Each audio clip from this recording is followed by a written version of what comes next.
15ই August শুধু একটি দিন নয়, এটি আমাদের জাতির আত্মার উৎসব।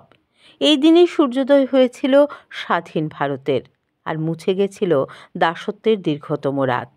200 বছরের পরাধীনতার শৃঙ্খল ভেঙে 1947 সালের এই দিনে ভারত মাতার সন্তানরা প্রথম নিঃশ্বাস নিয়েছিল স্বাধীনতার বাতাসে। 1757 সাল, পলাশীর প্রান্তরে এক বিশ্বাসঘাতকতার মধ্য দিয়ে শুরু হয়েছিল ব্রিটিশ শাসনের অধ্যায়। পরবর্তী 2 শতাব্দী ধরে কৃষক, শ্রমিক, ছাত্র, কবি, নারী সকলে মিলেই লড়েছেন স্বাধীনতার জন্য। কেউ হাতে অস্ত্র তুলেছেন, যেমন মঙ্গল পাণ্ডে, ক্ষুদিরাম, ভগৎ সিং, প্রীতিলতা, নেতাজি। রবীন্দ্রনাথ, বঙ্কিমচন্দ্ররা কলম দিয়ে জ্বালিয়েছেন বিপ্লবের আগুন, আর মহাত্মা গান্ধী বেছে নিয়েছিলেন অহিংসার পথ। লাঠি, গুলি, জেল, ফাঁসি সব সয়ে আমাদের পূর্বপুরুষেরা রেখে গেছেন একটাই বার্তা: স্বাধীনতা ভিক্ষা নয়, এটা অধিকার।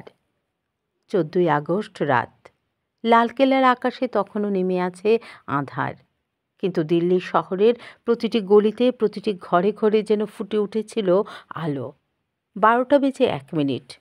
ভারতের প্রথম প্রধানমন্ত্রী পণ্ডিত জওহরলাল নেহেরু দিলেন সেই ঐতিহাসিক বক্তৃতা: "At the stroke of the midnight hour, when the world sleeps, India will awake to life and freedom."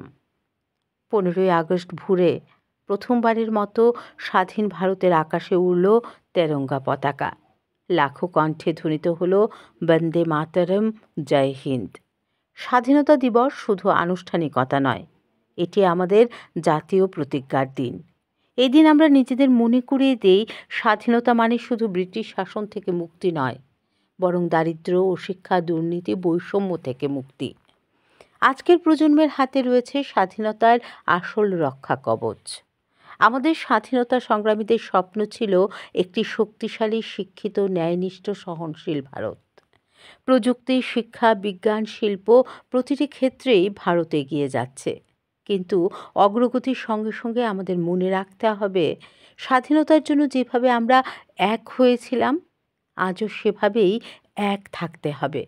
ভাষা, ধর্ম, অঞ্চল এগুলো আমাদের বিভক্ত করতে পারবে না, যদি আমরা ভারতীয় পরিচয়কে আগে রাখি। 15ই আগস্ট আমাদের শেখায়, স্বাধীনতা কোনো সমাপ্তি নয়, এটি এক নতুন সূচনা। আমাদের দায়িত্ব এই তেরঙ্গাকে শুধু উঠতে দেখা নয়, তার মর্যাদা রক্ষা করা। আসুন আজ প্রতিজ্ঞা করি, আমরা জাতি হিসেবে এক হব, উন্নতির পথে চলব, আর ভারতের গৌরবকে অক্ষুণ্ণ রাখব। জয় হিন্দ।